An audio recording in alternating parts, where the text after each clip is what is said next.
Ce tableau montrant Louis XVI et des Français dans la misère vaut tous les discours. En ce début de 1789, le pays ne va pas bien. L'hiver est glacial, la famine guette, la situation économique est catastrophique. Le déficit a été creusé par les dépenses somptuaires de la cour et par le soutien coûteux du roi à la guerre d'indépendance américaine. Pour éviter la banqueroute, Louis XVI doit de toute urgence trouver de l'argent. Pour être honnête, Votre Majesté, les perspectives sont peu encourageantes. Quel est votre avis, Monsieur Necker? Convoquez les États généraux, sire. C'est le seul corps d'État qui ait le pouvoir de lever les impôts pour rembourser les dettes de Votre Majesté. De réunir les États généraux, et il le fait la mort dans l'âme. Il estime qu'il n'a pas de compte à rendre à ces sujets. Pourtant, malgré les réticences de Louis XVI, son ministre des Finances, Necker, réussit à le convaincre. C'est donc en grande pompe que les États généraux s'ouvrent le 5 mai 1789 à Versailles. Louis XVI fait construire pour l'occasion l'hôtel des menus plaisirs. Le décor est conçu pour mettre en scène sa toute-puissance. 1139 députés vont s'y réunir. Alors voilà, on est vraiment ici dans ce qui reste de cette grande salle des États généraux. Il faut imaginer une salle immense, magnifique, très bien décorée. La tribune royale au fond avec le roi, ses deux frères, la reine et les princes du sang. À droite, des tribunes pour la noblesse. À gauche, des tribunes pour le clergé. Et une grande tribune en face pour le tiers-état. Le roi paraît le 5 mai 1789. Il a son grand manteau de cour fleur-de-lysée. Il est dans tout l'éclat de sa majesté, de sa beauté, et il fait son discours d'ouverture des États généraux. Je me déclare le premier ami de mon peuple que je me fais gloire de commander par droit divin. Les députés du tiers-état sont venus à Versailles réclamer des réformes. Mais Louis XVI ne cède rien. Quant à la reine Marie-Antoinette, elle ne cache pas son ennui. Cette première séance des États généraux est ratée. Le roi comme Necker ont été ce jour-là absolument indignes des circonstances, pas du tout à la hauteur. Et l'on se disperse sans qu'il n'ait été répondu à aucune des questions qui agitent à ce moment-là le pays. Pendant plus d'un mois, la situation aux États généraux reste bloquée. Le tiers-état se heurte à l'intransigeance de la noblesse et du haut clergé qui n'entendent abandonner aucun de leurs privilèges. De s'apercevant du vide, eh bien, les États généraux vont s'emparer du pouvoir. Quand le tiers-état va se proclamer Assemblée nationale. Face à cette proclamation d'une Assemblée nationale, le roi, bien sûr, réagit vivement et ne peut accepter une telle innovation qui s'impose d'elle-même. Sa réaction est, le 20 juin, la fermeture de la salle des menus plaisirs où se réunissaient jusqu'alors les députés du tiers-état. Au jeu de paume! Oui, il a raison! Au jeu de paume! Et c'est là que l'ensemble des députés du tiers vont se réunir pour prêter le fameux serment du jeu de paume. Faisons le serment, ici et maintenant, de ne jamais nous séparer jusqu'à ce que nous ayons donné à la France une constitution. Par cet engagement, les députés réformateurs s'attaquent directement au pouvoir monarchique. Mais le 23 juin, devant les États généraux, Louis XVI se montre très ferme.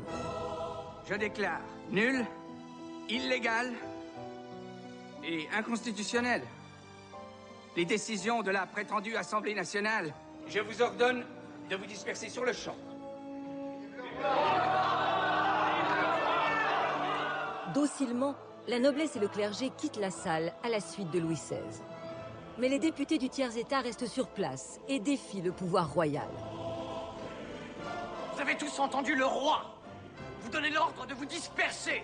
Et c'est la voix de Mirabeau qui s'élève dans son dos et lui dit, si vraiment vous voulez nous faire sortir, il faut que vous fassiez appel à la force.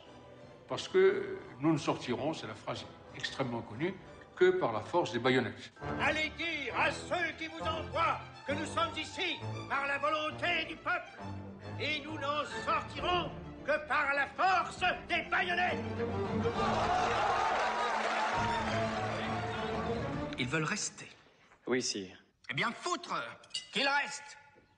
Alors face à cette démonstration de force, eh bien le roi est obligé de céder, en tout cas en apparence, et une semaine plus tard accepte l'existence de cette assemblée. Cette fois, l'Assemblée nationale se déclare assemblée constituante. Dorénavant, c'est elle qui aura à charge d'organiser la vie politique du royaume.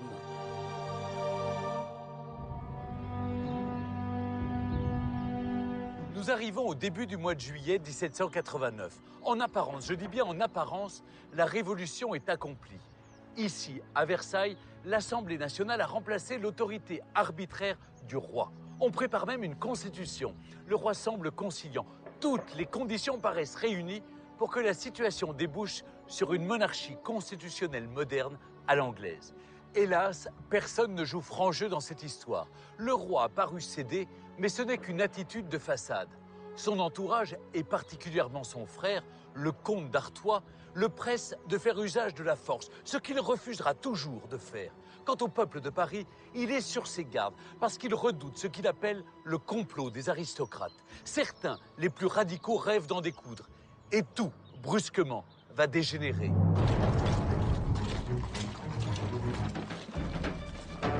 En apparence, Louis XVI a cédé aux députés. Pourtant, dès la fin juin, il fait converger vers Paris des régiments de mercenaires. Ce qui signifie un changement radical de politique et de stratégie, et que cette fois, la voie de l'affrontement a été choisie. Le 12 juillet, dans les jardins du Palais Royal, dans la foule, il y a un jeune avocat journaliste, Camille Desmoulins.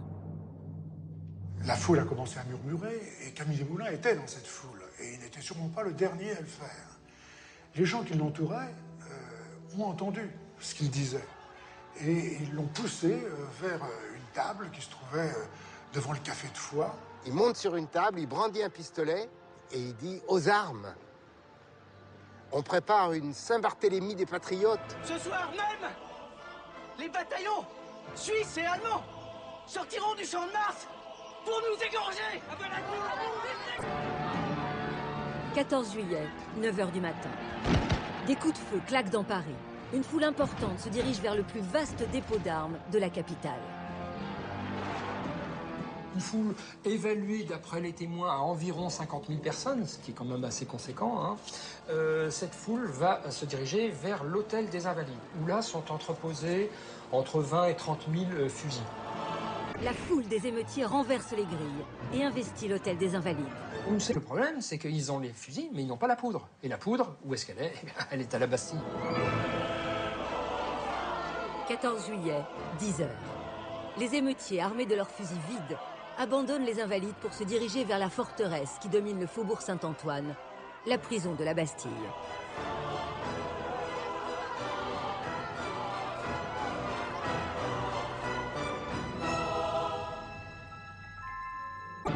Dès le matin, les émeutiers des Invalides arrivent aux portes de la Bastille. Ils y retrouvent d'autres groupes d'émeutiers déjà sur les lieux. Au départ, il ne s'agit donc pas d'abattre ou de détruire la Bastille, de renverser ce symbole de l'absolutisme, mais tout simplement de se faire ouvrir les portes pour se faire livrer la poudre. Deux assaillants grimpent alors sur la toiture d'un bâtiment voisin et parviennent à rompre les chaînes du pont-levis qui retombent lourdement. La foule se rue dans l'entrée de la forteresse et parvient au pied de la citadelle.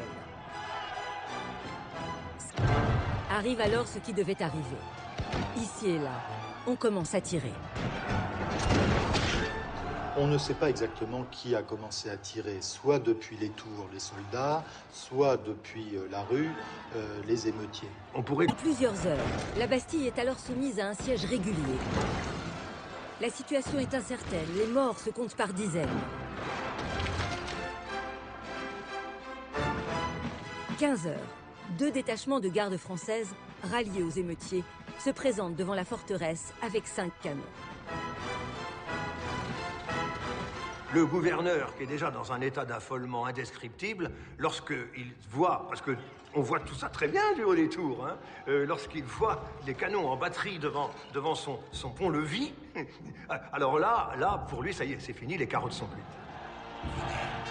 Lâché d'une certaine façon par ses propres officiers et par une partie de ses troupes, et notamment par les Invalides qui occupent les tours de la Bastille, il va être contraint à la capitulation. Les portes sont ouvertes et la foule s'empare de la Bastille.